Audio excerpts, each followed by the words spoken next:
This was supposed to be the biggest game of the season, not just for Penn State and Ohio State, but in college football in general. A game of the century type, maybe. People were wondering if Penn State would be number one and Ohio State number two, or vice versa.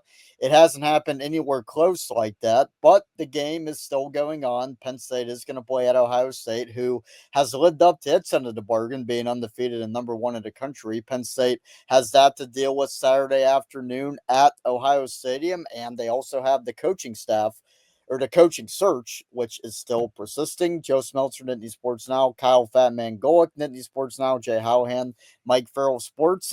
Fellas, we're going to lead off by talking about some traditional in-season football topics. The coaching search is still going to be there, and we'll talk about that. But we're recording this on Monday night. Terry Smith gave his weekly press conference hours before. It was very short relative to what we grew accustomed to with James Franklin. It totaled the runtime is 29:27, and that includes the stuff at the beginning where Penn State always records a little early and there's a few minutes of dead time. So probably I want to say it was probably closer to 25 minutes, maybe even less than that. And for an Ohio State game, that is incredibly short, but that's reflective of how Terry Smith is. He's to the point. He's known as the ultimate truth teller, and um, he doesn't use too much word salad. He kind of, says what he has to say and then moves on to the next question. But Kyle, you were in that Zoom live, as was I. What were your takeaways from what Terry had to say today? I think this was one of his stronger showings. I think he leveraged brevity and his ability to articulate what he needed to say very well, especially with the tasks that are in front of him. I don't think there's a single coach in the country over the next 2 weeks who has a job tougher than Terry Smith. When you combine the facts he's taken on the number one and potentially the number two teams in consecutive weeks, as well as trying to keep a team together and a recruiting class and a program together. No one has a tougher job than Terry Smith. And realizing that he has very little time, he got direct to the point and moved on because he has a lot to do. Yeah. I think I read Joe's article today. I thought it was great on Terry Smith staying on at Penn State. I would love for any coach, because obviously the recruiting game is so important. It's important to even retain the players on this team, which I think Terry would do a really good job at doing, or at least give you the best chance possible to retain players from the underclassmen. So I think it's such a tough job for him to do in terms of just getting this Penn State team ready to go out there every single weekend, but to try and keep the talent there is difficult. And if there's one guy that I would like this next head coach, if it's not Terry, I would love to see Terry to continue to stay on at Penn State for sure. Yeah, and it really depends, I think, a lot on who the next coach is and specifically what the next coach's background is. If they hire a guy who is a head coach, he's going to bring his guys, and that's the way it should be. But if they hire somebody who isn't a head coach, is a coordinator somewhere else, is some other type of assistant somewhere else, they're going to have to fill out a staff with all new people anyway. And I think that's when it's more likely that a guy like Terry Smith, a guy like Deion Barnes, Dan Connor, whoever would be a holdover that would stay on Penn State staff. We saw it with Rod Vanderlinden and Larry Johnson Sr., who were kept on by Bill O'Brien when he took over for Joe Paterno in that full-time role. But I think whatever the coaching staff is, that should be up to the head coach regardless. I don't think Pat Kraft should really have anything to do with who the coordinators are, who the analysts are, who the position coaches. I think that should be entirely up to the head coach. If Pat Kraft wants to vouch for Terry or whoever the other assistants they would want to keep on are, that's fine, and that's his right. He is the boss, but I think that should be because if the head coach can't pick his own staff, what kind of sign is that for how much power he's going to have over the program? This is true, but if we remember, and I know this is years ago, and I know this is going to sound very old, but Rip Engel was pretty much told if he wanted the Penn State job, he had to keep the entire staff. But Rip angled for to bring one assistant with him, and that was Joe. So it's not unheard of. Like, I agree with a lot of your points, Joe. I think in this situation, especially if you get a coach that's in a playoff place, whether it's in the pro ranks or the college ranks, if you can have some familiarity on the staff that kind of give continuity to give reassurances and an extension to you, that's a luxury. And I think Terry will most likely be retained for that exact reason. Beyond that is anyone's guess. Um, this is a program right now that, whatever small wins they can get, they need to take. And if they're able to at least be able to demonstrate staff continuity as a strength of the program, they're gonna do it. But it's obviously to the will and pleasure of the next head football coach. Yeah. Go ahead, Jay. No, I'm good. Yeah, go ahead. And Terry to give some injury updates, too, and they were very direct relative to what we grew used to, with James Franklin. He said basically Vega, Ione, and Cooper Cousins were good to go. There was no we anticipate they'll be good to go. There's no we hope they'll be good to go. It was, they're going to play on Saturday. Same with Zariah Fisher. Jackson Smollett, he said there was no update, which no update tends to lean towards he will not be available. There's nothing absolute there, but if they were encouraged in Jackson Smollett's progress, they would have said that. So I think a lot of people are anticipating Jackson Smollett to be out of the picture for Saturday's game. And Terry said that if Smollett can't go, Beckham Kritza, true freshman who's dealt with his own injury problems for a lot of the season, he'll be Ethan Grunkemeier's backup. And no disrespect to Beckham Kritza, he's a great kid. I have had a few exclusives with him going back to the recruiting days. But this really isn't a ideal situation for Penn State. Not that anything was ever going to be ideal at quarterback after Drew Aller went down, but to have a guy that came into the season as your fourth string, as your QB2 now, that's not a good situation. And frankly, it's Penn State's fault because a lot of people were wondering why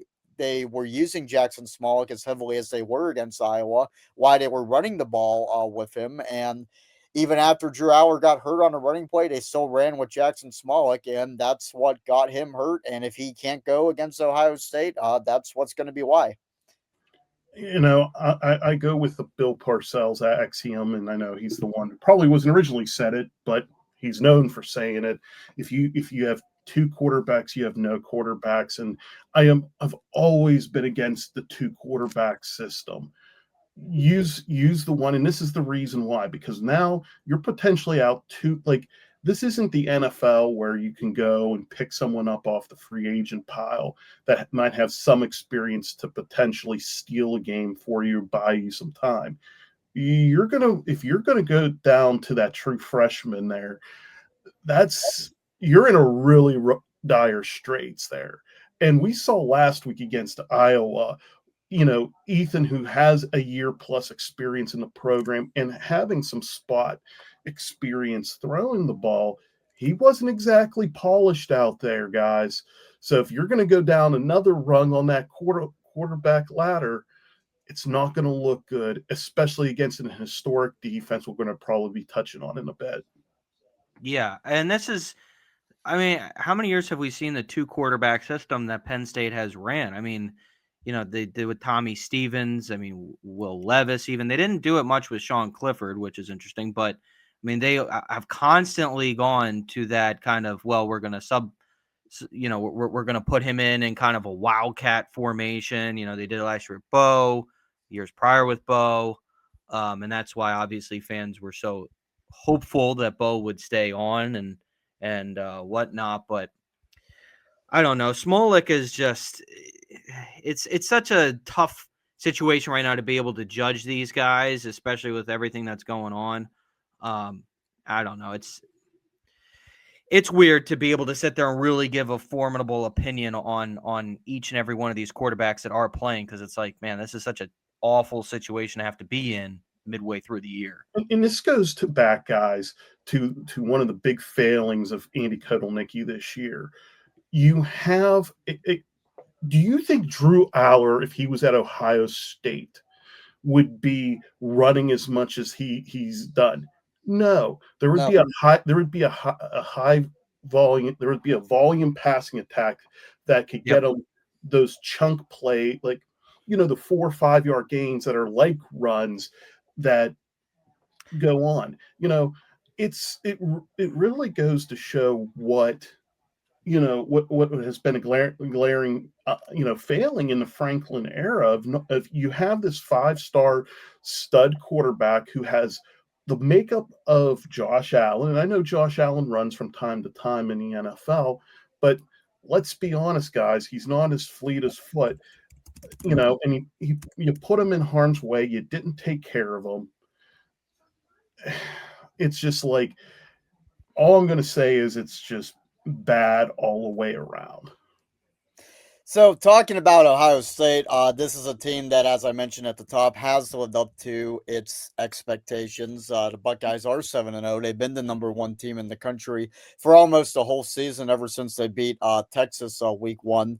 The schedule hasn't been the greatest. Grambling in Ohio, those aren't going to give you any tests in the non-conference. Minnesota has turned out to be pretty underwhelming. Wisconsin is a mess, but they have 2 quality Big Ten road wins, beating a Washington team by 3 scores. That's turned out to be pretty good, and they had to travel across the country to play that game. They beat Illinois 34-16. I know Illinois hasn't necessarily lived up to its hype as a team that a lot of people thought would be a playoff contender. But Illinois was 5-1 and in the top 25 coming into that game, and Ohio State really didn't have a problem in Champaign.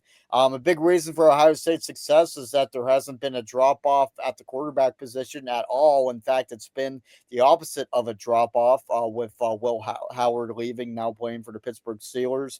A lot of people were wondering how Julian Sayin would be at the beginning of the season, and he has exceeded, I think, probably every expectation. 1,872 yards passing and 80% completion percentage, which is absolutely absurd, as is his 19 to 3 touchdown to interception ratio.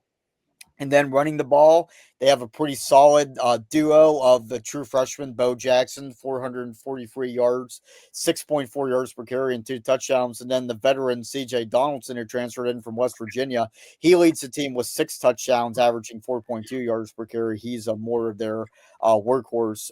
Receivers, probably the best receiving duo anywhere. I know Indiana has a claim to that too, but Jeremiah Smith and Cardinal Tate have been fantastic. We all knew about Jeremiah Smith last season, and as Terry Smith said in his press conference, Penn State was hoping he would have a sophomore slump, and it just hasn't happened. 602 yards on 49 receptions and 7 touchdowns, and then Cardinal Tate has been almost equally as good as Jeremiah Smith, which is crazy to talk about because Cardinal Tate's the guy people were talking about maybe entering the transfer portal last season after the national championship, but he stayed at Ohio State, and that decision has turned out to be a very good one. 587 yards on 34 receptions, 17.3 yards per catch. So that's basically an explosive play per reception, and he has 6 touchdowns. So really, Cardinal Tate has been statistically just as good as Jeremiah Smith, and I know that's a little skewed because he's not getting the attention that Jeremiah Smith is by opposing defenses, but still, that's Ohio State has never been about one receiver. There's always been at least 2 of them that have been very good, often more than 2. This year they have a dynamic duo, and that's just offense. This is the best defense in the country, giving up less than 6 points a game. So it really is a scary good Buckeyes team, and for what they lost from last year's national championship squad, it really says a lot for them to be able to reload and do what Penn State fans wish that this team could do and thought that this team could do coming into the year. Joe, I'm going to say something that I said after Iowa, and I'm going to say it again tonight, and I'm going to back it up with some facts. You hit on some of them, but I'm going to take it to another level. It is going to be painful in Columbus. Let me just start off with some history. This is the 5th time Penn State has played a number 1 team from Ohio State. They're 0-4 and have lost each of those 4 games by an average score of 33-8. So there's your baseline of history. Let's talk more about this group. And I think, and Joe, and I don't say this guys lightly, because I got to see the Miami Hurricanes of 2001 live and in person twice. I have gotten to see a really good 2014 Ohio State team, and I watched plenty of 2019 LSU, and I got to see obviously the 95 Huskers. This team is in that same vein. This might be the best team Penn State's ever played. Defensively, this team, if I'm going to talk just pure defense, guys, from what I've seen as becoming kind of like a formative adult, which we'll say was, at the beginning of 2000 until now. So you're talking at least 25 seasons. The only defense that comes close is the 2011 Alabama Crimson Tide. And I got to see them in person in Happy Valley.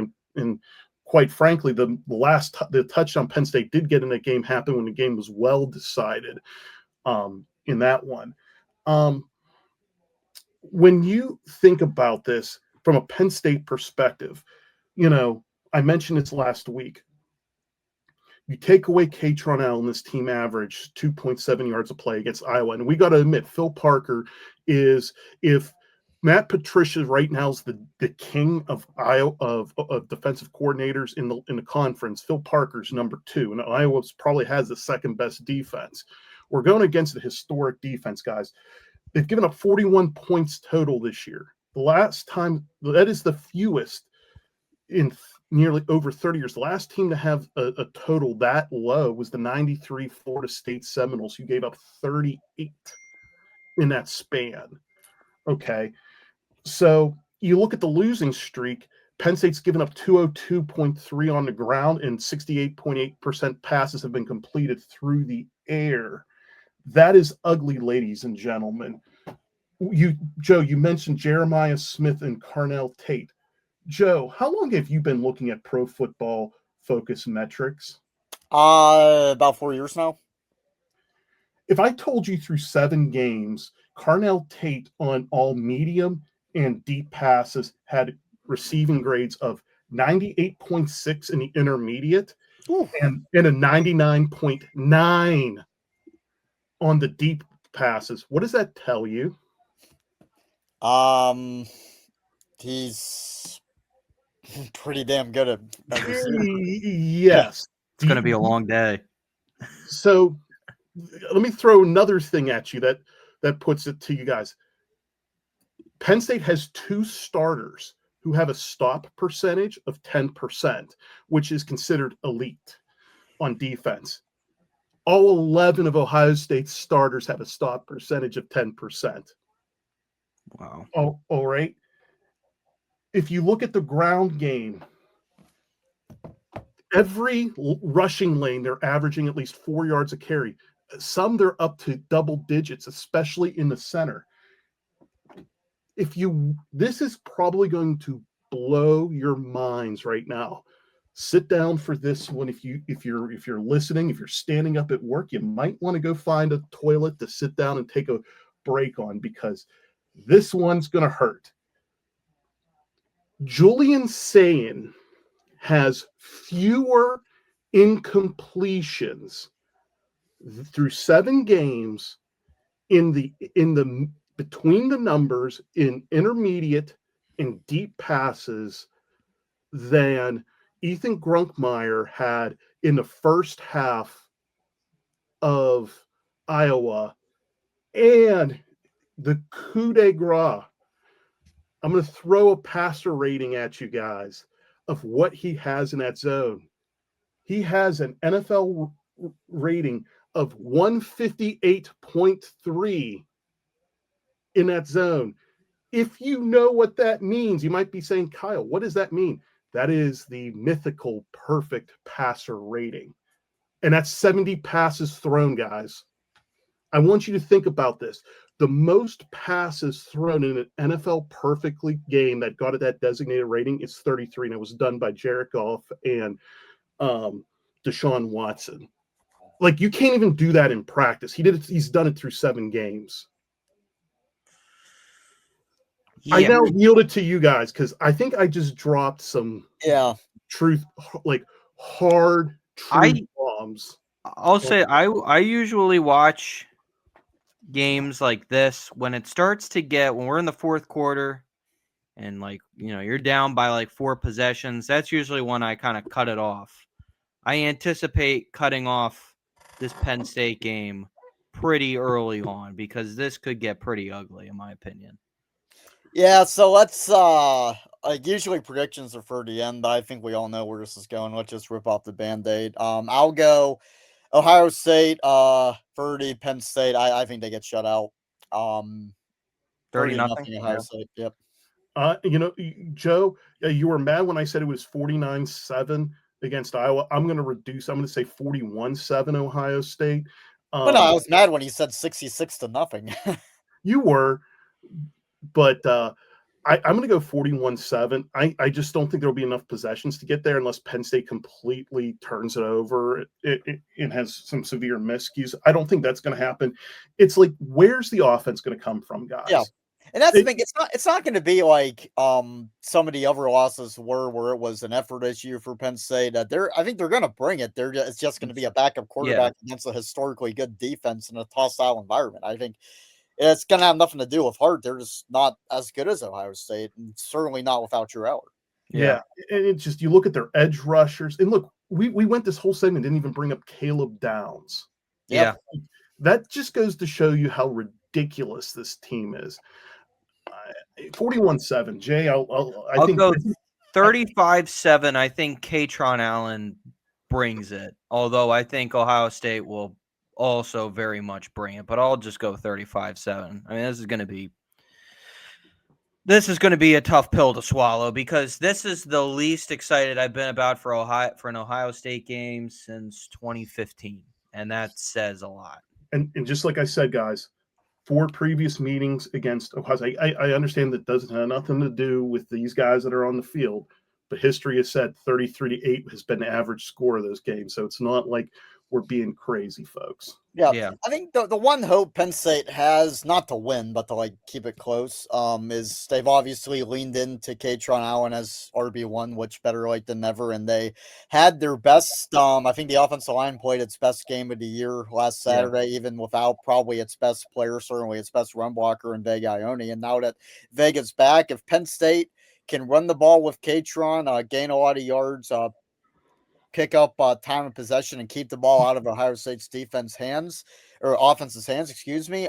It could look close, and I wouldn't be too surprised by that. But I'm gonna say that doesn't happen and Penn State gets shut out. So, talking about moving on from Ohio State, because we're gonna have to talk about the coaching search, and this ties into Ohio State actually because Nittany Sports Now reported on Monday morning, this is being recorded Monday night, that Brian Hartline is a candidate for the Penn State head coaching job, which I don't think is a bombshell or anything like that. He's a hotshot offensive coordinator. I was talking with Patrick Murphy in an interview that will be published to Nittany Sports Now's YouTube channel if it isn't up there already, and he confirmed that it has been Brian Hartline calling the plays this season, which he did not call the plays when he was the offensive coordinator the first time in 2023. So Brian Hartline can get a lot of the credit for what Julian Sayin and this Ohio State offense has been doing. And obviously, he's had nothing to prove as a position coach. He's been the best receivers coach in the country for some time with Marvin Harrison Jr., Emeka Ibuka, Jackson Smith and Jigba, now Jeremiah Smith and Cardinal Tate. You know, the list is pretty extensive, and that's really Brian Hartline's. That's the top of his resume right now is his receiver development. So we have a lot to go. There's been some internet speculation that the Penn State coaching search is almost over. I do not think it is. I think we have, at the very least, until after the Rutgers game, the day after the Rutgers game, before this thing gets solved. But what do you guys think of Hartline as a potential candidate? And would you be okay if that ends up being the guy? I would be okay with it. Again, he was number 5 on my hot board. Again, I was lukewarm. If I was feeling a little bullish, like I said, I was probably more bullish on Pat Fitzgerald than I should have. I probably should have had Chesney at 2 and then Hartline at 3, but I was being a little conservative there. To me, that would be a home run hire for Penn State.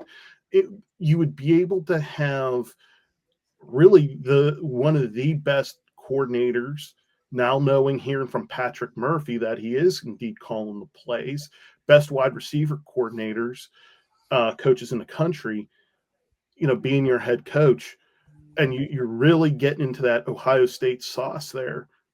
I mean, that's a win. It's kind of like when Georgia got Kirby Smart from Alabama. It's you got the best of the best. So I would consider that a home run, guys. And he has a ring. Like, how many candidates have a national championship ring? I don't care, like, what you're doing. Fran Brown got a ring as a freaking defensive back coach, and he became a Power 4 head coach. So that is something big to look at. I know Kirby Smart had multiple rings, and that was a bit of a unicorn where, he had, I think he won 3 national championships as defensive coordinator and assistant head coach for Nick Saban. Assistant coaches like that just aren't going to be on the market. And why there was a mutiny when Tennessee maybe wanted to hire him. Tennessee's going to regret that until the end of time. But that national championship ring, you got to look closely at that because that is a huge deal, and that's something that candidates just don't have. Sorry to cut you off, Jay. But no, you're all good.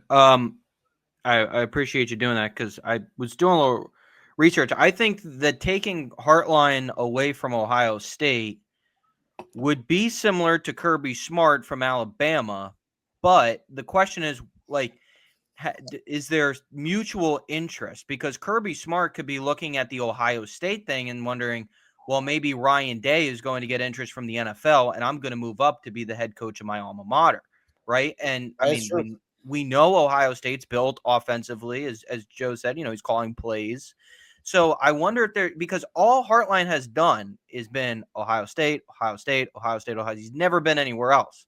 So I'm curious if he's actually going to be willing to go and cross state lines to the enemy and want to help Penn State beat his alma mater. I don't think that's going to be the issue.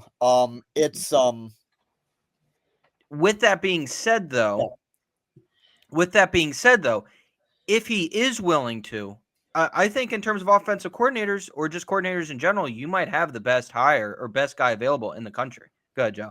Yeah. So here's an example, and Kyle, you'll like this because Laney Ferteri's great Pirates broadcaster, ended up being my professor at the University of Waynesburg Waynesburg University. Damn it. He was my professor at Waynesburg University. Big influence on me. Big reason why I'm here talking about this right now. Just a huge point in my media career is my relationship with Lanny. So there was a student, and Lanny would be just fine with me telling this publicly, so I'm not worried about that. But Lanny asked a student in his broadcasting class, "Who's your favorite team in professional sports?" He says the Pittsburgh Penguins. And he goes, "Who's your least favorite team?" "I hate the Philadelphia Flyers." And Lanny goes, "Okay, if the Flyers offered you a 6-figure deal to be their play-by-play announcer, would you take it?" And the kid says no. Lanny's response was, "You're an idiot." And I'm not saying that Brian Hartline would necessarily be an idiot for turning down the Penn State job, right? He's a young guy. He's going to have a lot of opportunities, maybe even at Ohio State. But I don't think that that's going to be the factor. But Patrick was also telling me it's Brian Hartline loves coaching wide receivers, and he's not going to be able to do that directly as a head coach. And he put it pretty well when he said that Brian Hartline is basically letting people come to him, right? He's not necessarily going out of his way to seek head coaching opportunities, but if somebody calls, he's going to listen. So basically, he's going to let things happen. And that's worked out for him in his career. He went from being a GA to the receivers coach basically in a season. So, like, good things have been happening to Brian Hartline. And, if Penn State wants him, it'd be up to him to take it. But I think for Penn State's side, it certainly does make a lot of sense. And it would be funny, too, because you're going from a system at Penn State that's been completely run-based to now I would think with Hartline there, you would be going from very much a run-heavy offense to being we're going to focus more on our receivers. We're not going to focus so much.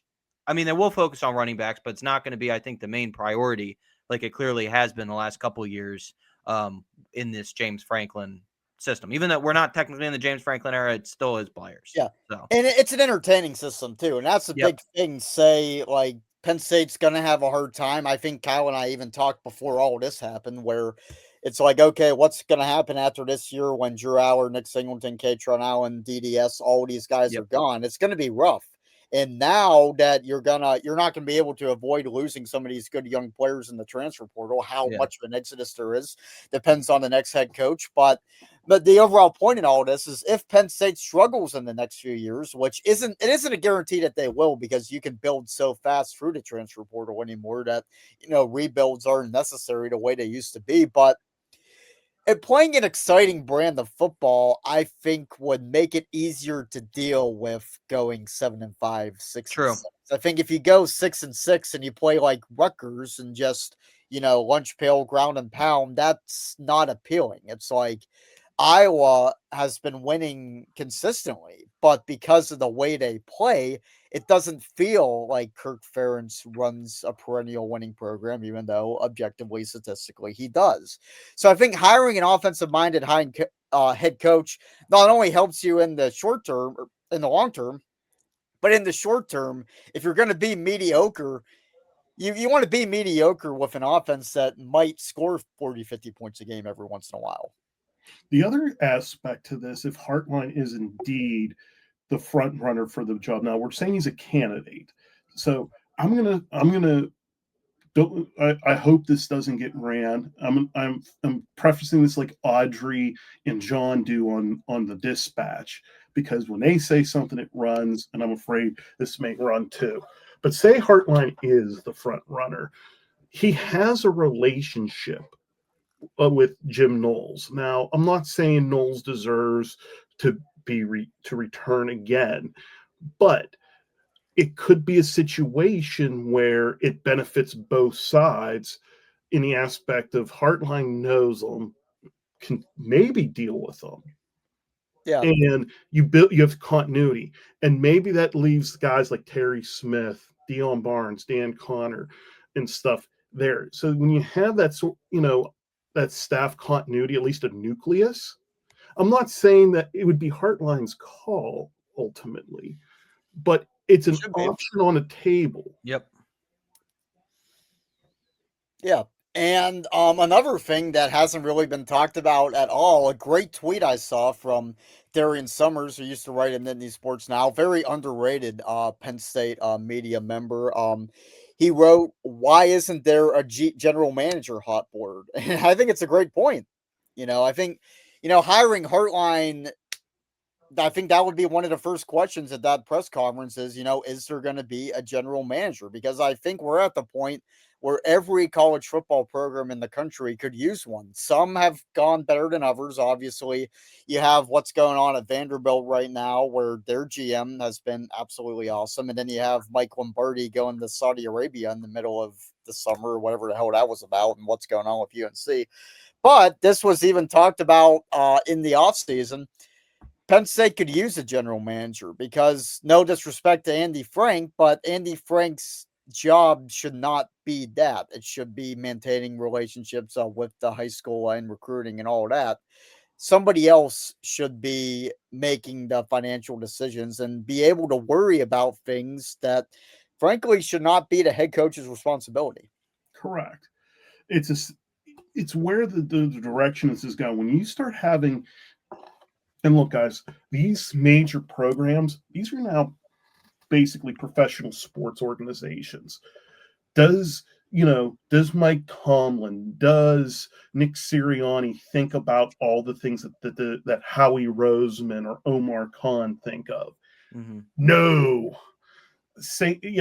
Brian Dable isn't doing the things that Joe Shine is thinking about.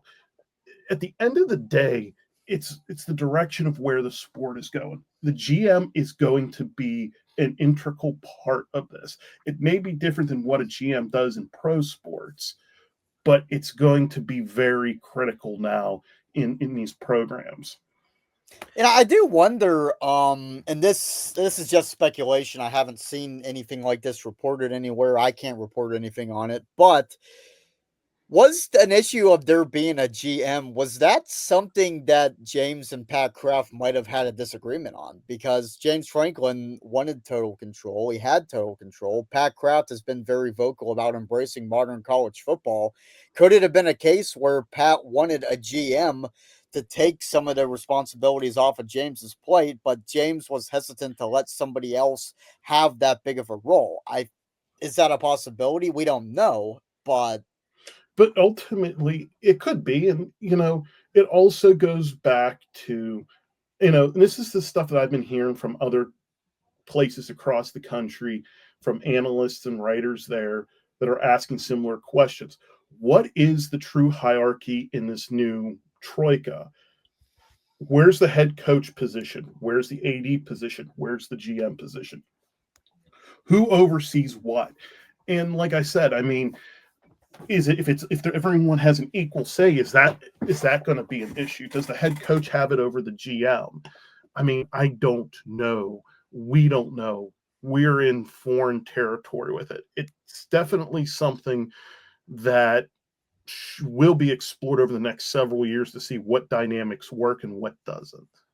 I would even take that to another part. And I was listening to Sirius XM to Mad Dog today. He said, donors too, because obviously they're the ones giving money to the AD, to the programs.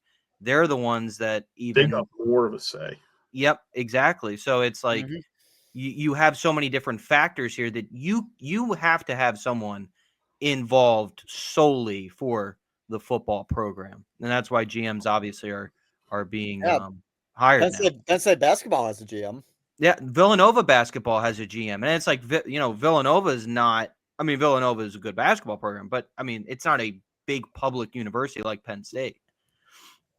Yeah, Pitt basketball got a GM, and now they have a top 5 recruiting class for 2026. And, Jeff Capel's always been a good recruiter anyway. But something else, and I was listening to the Nitwits TV show with Mark Brennan and Neil Rudell, and they mentioned how the days of a guy hanging around Penn State or anywhere else for a decade are I don't know if they're over, but it is leaning in that direction right now. You can get fired for a bad free game stretch, which I know Pat said it wasn't a free game decision, but it kind of sort of was because they beat Northwestern, and I would even say it was a 2-game decision. They beat Northwestern and UCLA. We're having a much different type of show. But they're the shelf life, and we've seen this with coordinators for the past several years. Like the days of Tom Bradley being on staff for 35 years and being a coordinator for 12 years, those are gone. Penn State's going to have a lot of turnover, and it's not going to get to the point where there's going to be a new coach every single year. But when usually the shelf life of a head coach, I think it's going to be about 5 years before they either get run off or find the next best thing. So with that being said, we know that Pat Kraft is hands-on, and which is a good thing. It's a great change of pace from Sandy Barber. We know he's involved in every single sport. Is there a fear of him being too involved, where Penn State gets a good coach that wins games, but eventually he doesn't want to deal with it anymore, and a better opportunity comes along with a less hands-on athletic director, and that costs Penn State a pretty damn good football coach? Very much so. I said to you, and not to interrupt it, that was my bigger picture point with me not necessarily wanting Pat Kraft to force assistants to stay on staff because it might set that type of tone. But go ahead. Very true. It's like what I said whenever the news came out of James being relieved by Pat, and some of my friends that are writers across the country asking the question, do I want to work for this guy? Like, you can take that press conference one of many ways. There was a lot of confidence, but you can also see where this guy's going to be involved. This guy is going to be like the Office Space character that's coming up to you and saying, hey, Peter, what's happening? Hey, Peter. You guys know that this is going to happen. So very much so, Joe. You hope that the relationship is good. That's where I think it is. Yeah, absolutely. I mean, if we're talking about professional organizations here, that's going to be Penn State and college football moving forward. And this is going to sound kind of funny, but you're going from it kind of being like like now, like where it was really, collegiate, non-professional, kind of mom and pop-ish, where it's like you got a coach there for so long, and then Joe Paz of the world, and that's gonna go completely by the wayside. It's a sad situation to see because it takes some of the charm away from college football, in my opinion. Yeah. Well, we're going to talk about the highest paid athlete. Well, not the highest paid athlete, definitely the highest paid hockey player at Penn State, the highest paid non-football athlete, Gavin McKenna. Kyle, you've seen him play in person twice now. Penn State has wrapped up its non-conference season in hockey. Do I have that right? Yep.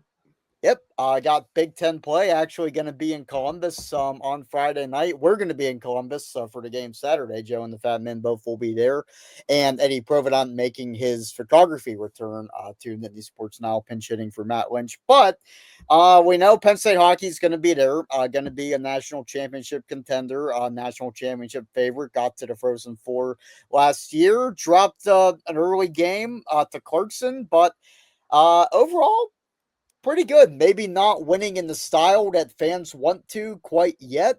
But they are winning. And but Kyle, this I'll give you the floor because you've covered 2 games at Pacola Ice Arena in person now. You've been in there with Guy Godowski's press conference and the players' press conferences. What have been just your takeaways from the Icers so far?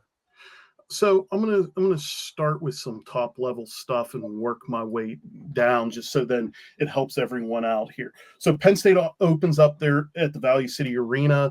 Big Ten play against Ohio State, which is one of 5 Big Ten teams ranked in the top 20 in the United States College Hockey Organization rankings. Michigan State and Michigan are 1 and 2. Penn State is 4. Ohio State is 17. I think Minnesota's like 20. So very competitive league. The Big Ten is. Gavin McKenna. I asked Godowski after the Long Island series. It just seemed the line like he was sharing a line with Aiden Fink, who has been the kind of the spirit of this team and setting a lot of Penn State scoring records himself. They're both natural playmakers. And sometimes when you put 2 playmakers together, you need someone to be the alpha and you need someone to be kind of the beta. Like when you think of the 80s Oilers, Gretzky and Yari Curry exemplified it the best because Gretzky could set Curry up, and Curry was getting 60, 70 goals a year. And you look at the crazy assist and point totals Gretzky had. So one of the adjustments he made, Godowski made going into this week, is he took fellow Albertan, whose first year on the team is freshman Shea Van Olm, who led the WHL, which is one of the 3 major leagues that comprise of the CHL, one of the big imports Penn State had, as the centerman. And while he wasn't as effective on the faceoffs, and I talked with Godowski about it, he felt that there were a couple of times where Finke and McKenna could have helped with that face-off win that could done, and he felt Shea did a very good job with that. And Van Olm got his first career goal on Saturday night. So that line seems to be the second big line to him. Obviously, the big line the Nittany Lions have right now is the B2B line with Matt DeMarsico, who's from Wexford, PA, Charlie Serrato, who is an awesome centerman for the Carolina Hurricanes. So this is how great of a 2-way player Serrato is, who's leading the nation in points. He won 30 of 39 faceoffs in 2 games against Stonehill. I don't think players don't win 80% of faceoffs in practice, but he did it in 2 games against the competition. And JJ Weebush leads the nation in goal scoring. So that line is averaging 4 points a game together. So they're going to be what's fueling Penn State. What are the issues with this team? And I'm going to be highlighting that in a column here for Nittany Sports Now, but I'll give a little tease to it. This team leads the nation in penalty minutes. That's not good. No. I talked with Godowski about it. And he's battling that there's that fine line that he has to battle because they want to play with a certain edge, but they got to stay out of the cinnamon because against Stonehill, Weebush took an unnecessary it was either a tripping or a boarding penalty, but it was a minor regardless. And not even 20 seconds in, Stonehill got a power play goal, and that's Stonehill. This is their 4th year in Division One hockey at this level. This isn't Michigan State. This isn't Michigan, who Penn State will see later on this year. So that's a big deal. Also defensively, they're giving up 33 shots a game, which is in the bottom 20 in the nation. And again, they didn't exactly play Murderers Row in the out of conference.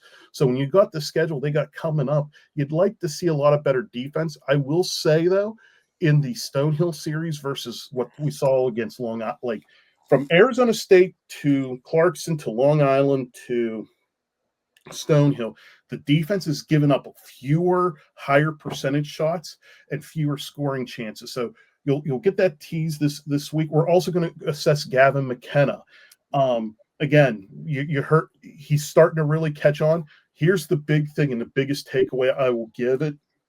You got to understand, the kid is 17 years old. He's going against kids that are not kids, but men that are 22, 23 years old. There's a physical difference. And you know what? You can see there's things that he's doing that's impressed. I will say the power play goal that he had Saturday night was very Sidney Crosby-esque. So stay tuned for a lot of that stuff. And we'll probably be talking more, like I said, with football starting to sunset. You're going to hear stuff with me with hockey, Joe with wrestling.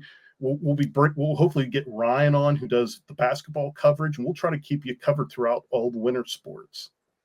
Absolutely. It's more than just football. And if Penn State doesn't make a bowl game, which, spoiler alert, I think if they do make a bowl game, they're going to decline the invitation. That's my prediction.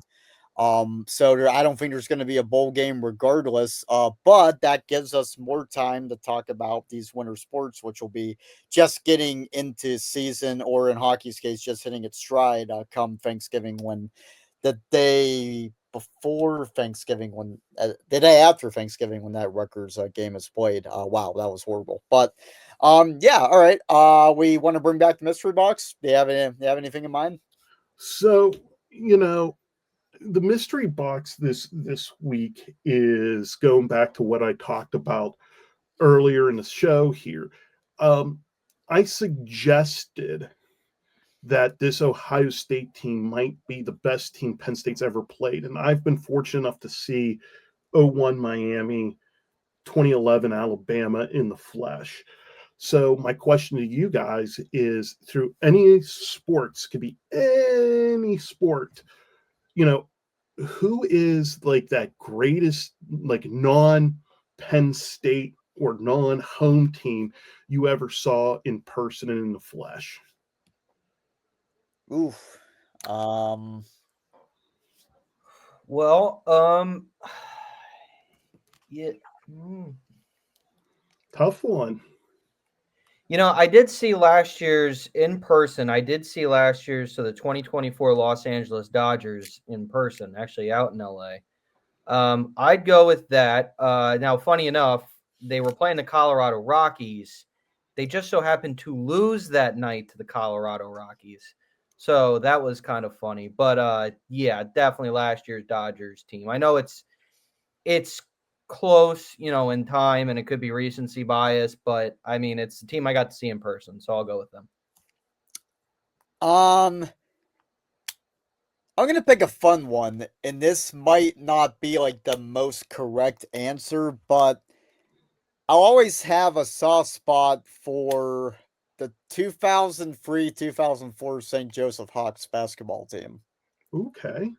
For a school that small to go, yeah, Jameer Nelson, Delonte West, they came to the AJ Palumbo Center playing in front of 2,000 people, which I absolutely love about mid-major basketball. The same reason I love, single A football is Matt Sig, blue chip recruit, written about on all these recruiting sites, going to 100,000 seat stadiums. He's playing a game at Cornell, which is a grass field and looks like something out of Remember the Titans. So I just love that contrast. But yeah, seeing Jameer Nelson and Delonte West play a very bad Duquesne team. I'm talking like worst team in the country. Bad. They were, and Cal, you probably remember that was the Danny Nee years, and that Oh, yeah. was They were bad. They But were bad. the fact that I got to see them, and it makes me sad that that type of like a team like St. Joe's, I don't think it's going to be a juggernaut in college basketball again, just the way things are set up with the portal. I think we can talk about the portal and if it's good or bad for football. I think it has been a disaster for college basketball. And with St. Francis going from D1 to D3 after making the NCAA tournament, just because they didn't have any NIL money, that just kind of says it all. So I'll always be partial to that 03-04 St. Joe's team. Should have made the Final Four, was one stop away from beating Wake Forest. State. Oklahoma State, yeah. Yeah. Wake Forest was also in the Final Four that year, so I got it confused. I'm a legacy of St. Joe's, so that really took me by surprise there, Joe. Yep. And I know some connections for Duquesne. I know a guy that's very close with Phil Martelli. So, and then Jimmy Martelli was on Mike Rhodes' first staff at Penn State. He ended up going back to VCU, and now Taylor Battle has taken his place as an assistant coach. But yeah, that St. Joe's team, I think, really is a symbol of what we've lost in college basketball. So, an honorable mention to 2019-20 Dayton, which got screwed out of playing in the NCAA tournament, which that could have been a national championship team too. I mean, college football is by far and away my deepest thing, and I got to see the 01 Hurricanes twice. The Adam Telefero game at Beaver Stadium, 33-7. I think Zach No Skills Mills scored the only touchdown. He always gave me so much pain. It was either him or Matt Seneca. I can't remember. It's so long ago. And then I saw Miami against Pitt also in 2000. I was at Heinz Field, so I got to see that team twice. They were another level. And there was this girl I was talking to at the time. Her name was Louise, and she loved Miami like no other. So that was pretty much the only reason I was following it as closely as I could. Teenage love makes guys do dumb things, but in all honesty, it's the team everyone seems to want to measure everyone up against every single time. Yeah. And I have that Ohio State team. You know, a lot of people are like, Kyle, you're crazy, but you don't know. I mean, look at what Ohio State's doing they have the two receivers. They got great backs, quarterback, line, defense. So 0-1 Canes. Yeah, I think people say Miami, and they definitely have a case for being the best team ever. But I think the case there mainly revolves around what those guys ended up doing in the NFL. I think from a pure college football standpoint, 95 Nebraska is the best team of all time because they only played one game that was decided by less than 3 touchdowns, which is just absolutely absurd. And it wasn't an easy schedule either. That was the Big 12 when Kansas State was getting really good with Bill Snyder. Colorado was still really good with Coach Mack.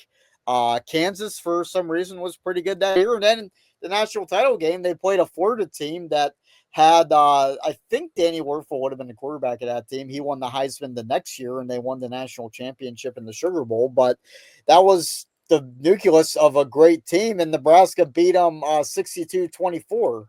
So just what they were able to do with Tom Osborne that season, I think they're the best ever. And there's a few Nebraska teams that have the case for being the best ever. 71 being one of them too. 2019 LSU. I mean, yeah. That one, that's a good one too. Great team.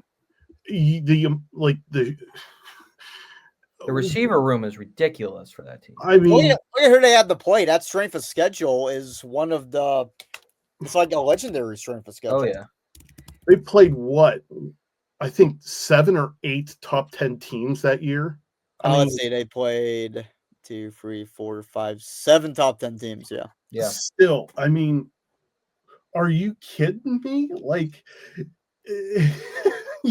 I mean, they routed Oklahoma in the Peach Bowl. What was it like? What was it like 63-7 at the half? Or something like that. It was ridiculous. And that's why everyone was saying, why is Oklahoma being allowed in the semifinals? Because that happened every year to Oklahoma. But you know, that's I also have a soft spot for the 94 Nittany Lions. I think, they are the highest ranked, but if we're going to use the ESPN 150 as the gospel and measuring stick, the highest ranked team to not win the national championship. But they were like number 16 or 17 on that list. So I think 2019 LSU, the one problem is they were kind of like 94 Penn State, and where I don't know what the defense would have measured up against some of the others on.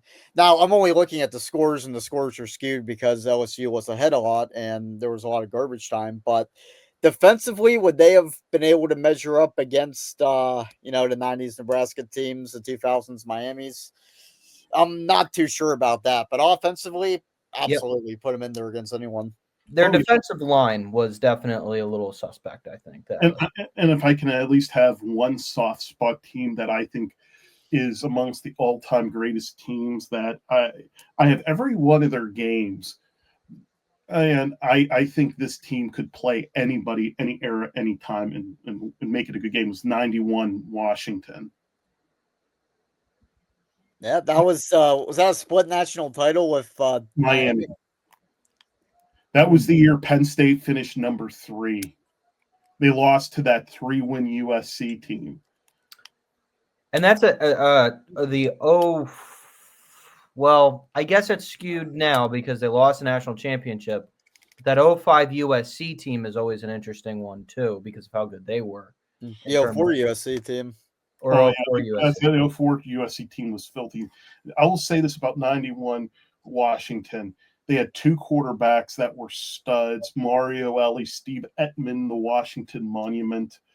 That team could just do anything to anybody. Wow. Yeah. Like the mid 2000s USC teams, they just weren't really tested. Like the Pac-10 back then, it wasn't what LSU had to deal with. No. Or even what Miami had to deal with, because the Big East was pretty good in the early 2000s. I mean, 2004, USC had to contend with Aaron Rodgers and Cal, so. Yeah, and Cal was number 7. And that was the closest game they played, and then they blew away Dennis Erickson, or that was, Dirk Cutter coached at Arizona State? Yep. I did not know that. After Boise State. Yeah, and then it was pretty cool getting to be in his Zoom last year because he was Boise's offensive coordinator, and they had both coordinators available. And I wish I could cover a college football playoff again, but it ain't going to be this year.